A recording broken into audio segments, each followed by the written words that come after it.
Assalamualaikum warahmatullahi wabarakatuh. Kami dari kelas B, pada kali ini kita akan mempresentasikan tugas UAS kami mata kuliah Sistem Operasi mengenai manajemen proses FCFS yang beranggotakan Fitri Ayu Setianingrum, Febi Salia, Fauzal Lail, dan Sultan Muhammad Farhan. Di sini ada abstrak. Itu penjadwalan CPU adalah elemen penting dalam sistem operasi yang memastikan eksekusi proses berjalan efisien. Algoritma first come first serve atau FCFS adalah metode sederhana yang memproses tugas sesuai urutan kedatangan tanpa adanya interupsi. Penelitian ini menganalisis dasar, kelebihan, kekurangan, dan penerapan FCFS melalui studi kasus dan simulasi menggunakan bahasa pemrograman C++. Hasil penelitian menunjukkan bahwa FCFS cocok untuk sistem dengan beban kerja ringan dengan rata-rata waktu tunggu 8,8 milisekund dan waktu penyelesaian rata-rata 19 milisekund. Namun, kelemahan algoritma ini seperti convoy effect dapat menyebabkan proses dengan waktu eksekusi singkat harus menunggu lebih lama jika berada di belakang proses dengan waktu eksekusi panjang. Studi kasus penerapan FCFS pada layanan perawatan aset kampus dan penjadwalan lapangan futsal berbasis web menunjukkan bahwa algoritma ini dapat meningkatkan efisiensi operasional dan memastikan keadilan dalam pengelolaan antrean. Penelitian ini merekomendasikan penggunaan FCFS pada sistem dengan kebutuhan respon yang ringan serta modifikasi algoritma untuk mengatasi kelemahannya.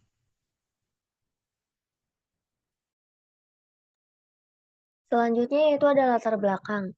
Sistem operasi adalah perangkat lunak yang membantu perangkat keras menjalankan tugas-tugasnya, termasuk manajemen proses untuk memastikan efisiensi. Salah satu metode yang digunakan adalah algoritma first come first serve atau FCFS yang menangani antrian proses berdasarkan urutan kedatangan. FCFS memproses setiap tugas secara berurutan tanpa mempertimbangkan prioritas atau intervensi tambahan. Rumusan masalah, satu, apa yang dimaksud dengan algoritma first come first serve atau FCFS. Dua, bagaimana menganalisis penjadwalan proses berdasarkan burst time, arrival time, waiting time, dan average waiting time. Tiga, apa saja kelebihan dan kekurangan algoritma FCFS dibandingkan dengan algoritma lainnya.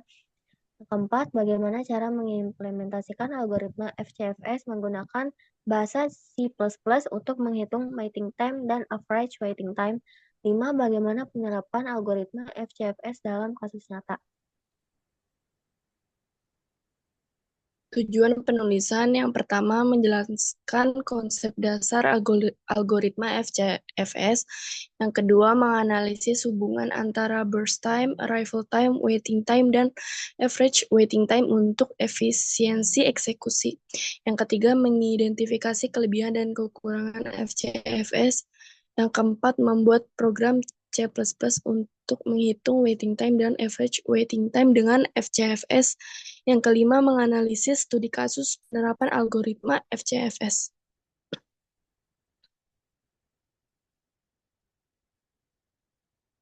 Teori penjadwalan proses. Penjadwalan proses dalam sistem operasi adalah mekanisme yang mengatur urutan eksekusi berbagai proses pada sistem komputer.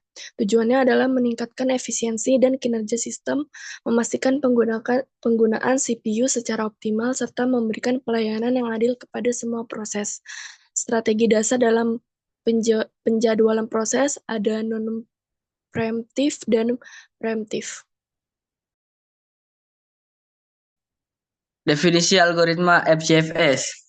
Algoritma first come first served atau FCFS adalah metode penjadwalan di mana permintaan yang datang lebih awal akan diproses terlebih dahulu.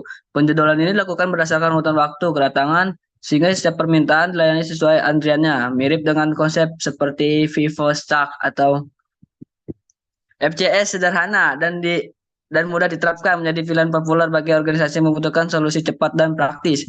Namun, meskipun mudah digunakan, algoritma ini seringkali kurang efisien ketika diterapkan pada sistem dengan beban kerja tinggi.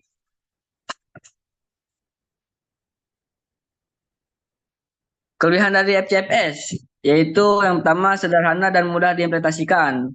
menjamin keadilan dengan memberikan kesempatan yang setara untuk setiap proses, memiliki overhead penjadwalan rendah karena tidak memerlukan penyimpan konteks atau pengambilan keputusan kompleks. Kekurangan dari FCFS yaitu menyebabkan starvation, di mana proses dengan waktu eksekusi singkat harus menunggu proses panjang selesai, dan dapat menyebabkan waktu lama atau convoy effect, di mana proses dengan waktu eksekusi panjang menghambat proses lainnya.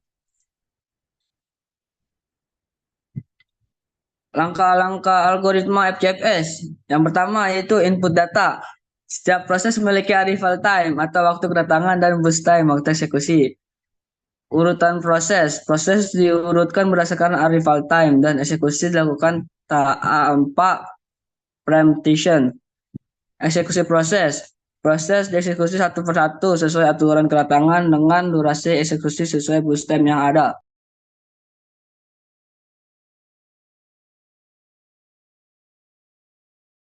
Langkah-langkah algoritma FCFS, perhitungan completion time atau CT, artinya waktu proses selesai dijalankan. Yang kedua ada turnaround time atau TAT, di mana waktu dari kedatangan hingga selesai. TAT dirumuskan sama dengan CT dikurang arrival time. Yang ketiga ada waiting time atau WT, waktu dalam antrian. WT sama dengan TAT dikurang burst time. Lalu yang keempat ada average TAT dan WT rata-rata dari turnaround time dan waiting time seluruh proses. Berikut adalah tabel perhitungan FCFS. Proses P1 waktu tiba 0 milisecond, lama eksekusinya 4 milisecond. P2 waktu tiba 1 milisecond, lama eksekusi 6 milisecond. P3 waktu tiba 3 milisecond, lama eksekusi 9 milisecond. P4 waktu tiba 6 milisecond, lama eksekusi 12 milisecond. Dan yang terakhir P5 waktu tiba 10 milisecond, lama eksekusi 20 milisecond. Berikut ini adalah tabel Gantt chart-nya. Yang pertama P1 dimulai dari 0, lanjut ke 4, P2 terus ke 1, P3 terus ke 19, P4 terus ke 3, dan P5 ke 51. Berdasarkan Gantt chart di atas, proses dengan arrival time terkecil akan diproses terlebih dahulu. Oleh karena itu, urutan penjadwalannya adalah sebagai di atas. Nah, ini adalah tabel perhitungan rata-rata turnaround time atau TAT yang menghasilkan di mana turnaround time-nya yaitu adalah 44 dan average waiting time atau rata-rata dari waktu tunggunya yaitu adalah 44/5, yaitu sama dengan 8,8 milisecond. Hasil perhitungannya, yang pertama mencari waktu tunggu atau WT.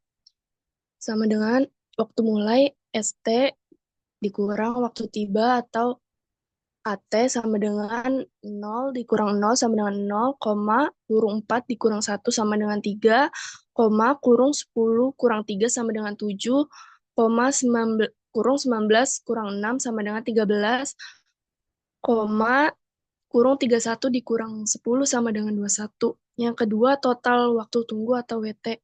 WT total sama dengan 0 ditambah 3 ditambah 7 ditambah 13 ditambah 21 sama dengan 44. Average waiting time-nya sama dengan 44/5 sama dengan 8,8 milisecond. Yang ketiga, total turnaround time atau TAT. TAT total sama dengan 4 ditambah 9 ditambah 16 ditambah 25 ditambah 41 sama dengan 95. Rata-rata dari TAT-nya sama dengan 95/5 sama dengan 19 milisecond. Tahap proses dan flowchart FCFS. Yang pertama, waktu mulai dicatat saat proses dimulai. Biasanya mengikuti waktu selesai proses sebelumnya. Yang kedua, waktu selesai dihitung dari waktu mulai ditambah lama eksekusi. Yang ketiga, waktu tunggu, selisih antara waktu mulai dan waktu tiba. Yang keempat, pemeriksaan, sistem memeriksa apakah semua proses telah dieksekusi. Jika belum, proses berikutnya dipilih. Jika ya, algoritma selesai. Proses ini diulang hingga semua proses selesai sesuai urutan waktu tiba. Berikut adalah bagian flowchart-nya, yaitu dimulai dari mulai.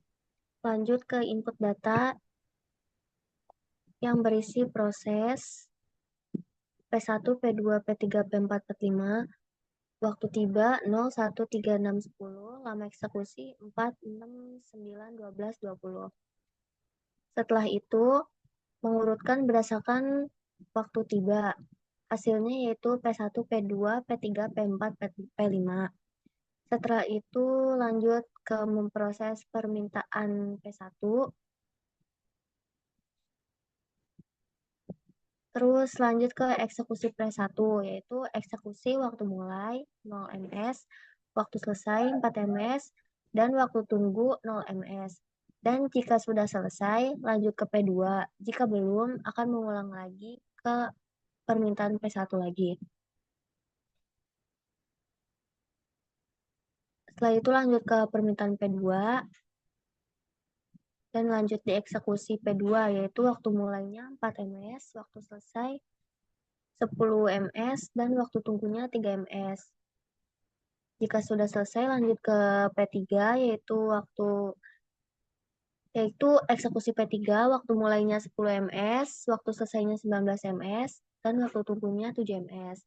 Setelah itu selesai, lanjut ke permintaan 4, dan mulai eksekusi P4, yaitu waktu mulainya 19 ms, waktu selesainya 31 ms, dan waktu tunggunya 13 ms.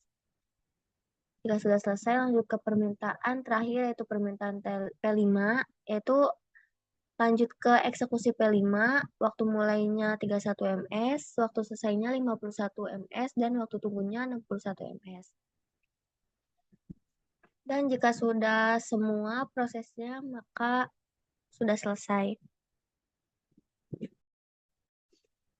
Output dari program FCFS yang pertama itu kita harus menginput nama, kemudian kita menginput untuk arrival time-nya atau waktu tiba, dan kemudian ada kita menginput boot time, dan seterusnya sampai hingga urutan kelima.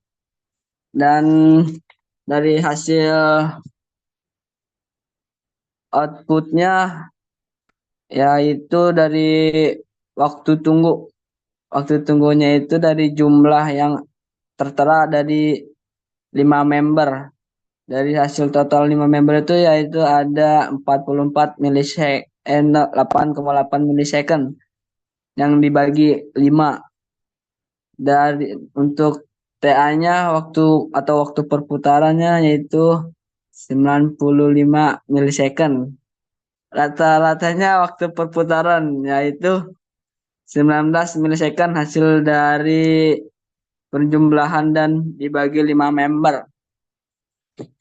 Studi kasus FCFS. Berikut adalah contoh studi kasus nyata dari beberapa jurnal yang relevan. Yang pertama ada penerapan metode first come first serve FCFS pada sistem informasi layanan perawatan dan perbaikan aset kampus. Konteks Politeknik Negeri Cilacap memiliki kesulitan dalam mengelola permintaan layanan perawatan dan perbaikan aset kampus. Permintaan yang datang seringkali tidak tercatat secara sistematis sehingga mengakibatkan ketidakteraturan dalam penjadwalan. Implementasi algoritma FCFS, sistem informasi berbasis web dikembangkan menggunakan algoritma FCFS. Permintaan dicatat dalam sistem sesuai urutan waktu kedatangan. Pelayanan diberikan berdasarkan antrian dengan prioritas utama pada permintaan yang datang lebih dahulu. Solusi 1. Penjadwalan dengan algoritma FCFS menjamin bahwa setiap permintaan diproses tanpa ada yang terlewat. 2. Penggunaan sistem otomatisasi juga meminimalkan kebutuhan pengelolaan secara manual. Hasilnya yang pertama ada tanggapan terhadap permintaan layanan menjadi jauh lebih cepat. Lalu yang kedua ada proses kerja menjadi lebih tertata sehingga konflik dan keluhan dari pengguna. Yang B, implementasi algoritma first come first serve pada aplikasi pengelolaan lapangan futsal berbasis website. Konteks penyewaan lapangan futsal sering menghadapi kesulitan dalam mengatur jadwal, seperti bentroknya jadwal akibat pemesanan yang dilakukan secara manual atau layanan yang kurang adil bagi pelanggan. Implementasi algoritma FCFS, aplikasi berbasis web dibuat menggunakan algoritma FCFS untuk membantu mengelola penyewaan. Pelanggan dapat memesan melalui aplikasi dan sistem akan mencatat permintaan sesuai dengan urutan waktu pemesanan. Solusi yang pertama, sistem otomatis menghindari terjadinya bentrokan jadwal. Yang kedua, pelanggan dapat langsung memeriksa status pemesanan mereka. Hasilnya yang pertama, kepuasan pelanggan meningkat karena sistem menyediakan proses pemesanan melalui aplikasi. Yang kedua, pengelola lapangan futsal lebih efisien dalam mengatur jadwal sehingga menghemat waktu dan tenaga. Kesimpulannya yaitu algoritma FCFS adalah metode penjadwalan sederhana yang memproses antrian berdasarkan urutan kedatangan, cocok untuk beban kerja ringan atau situasi yang membutuhkan keadilan, tetapi memiliki kelemahan seperti konvoi efek yang memperpanjang waktu tunggu proses berdurasi singkat di belakang proses panjang.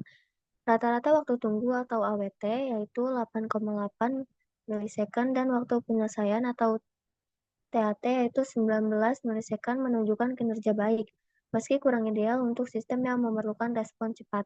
Studi kasus penerapan FCFS pada layanan aset kampus dan jadwal futsal berbasis web menunjukkan peningkatan efisiensi, pengurangan konflik, dan layanan yang adil. Sarannya yang pertama yaitu FCFS dapat digabungkan dengan algoritma lain seperti SJN atau RR untuk meningkatkan efisiensi pada sistem dengan kebutuhan respon cepat atau durasi eksekusi bervariasi. Yang kedua, penerapan FCFS sebaiknya menggunakan teknologi berbasis aplikasi web atau perangkat lunak untuk mengurangi kesalahan manual dan mempercepat pengelolaan data. Yang ketiga, pastikan kebutuhan dan karakteristik sistem sesuai sebelum memilih FCFS untuk menghindari masalah seperti konvoi efek dan modifikasi FCFS untuk meningkatkan fleksibilitas dan efisiensi. Sekian dari kelompok kami, kurang lebihnya mohon maaf. Wabillahi taufiq walhidayah. Wassalamualaikum warahmatullahi wabarakatuh.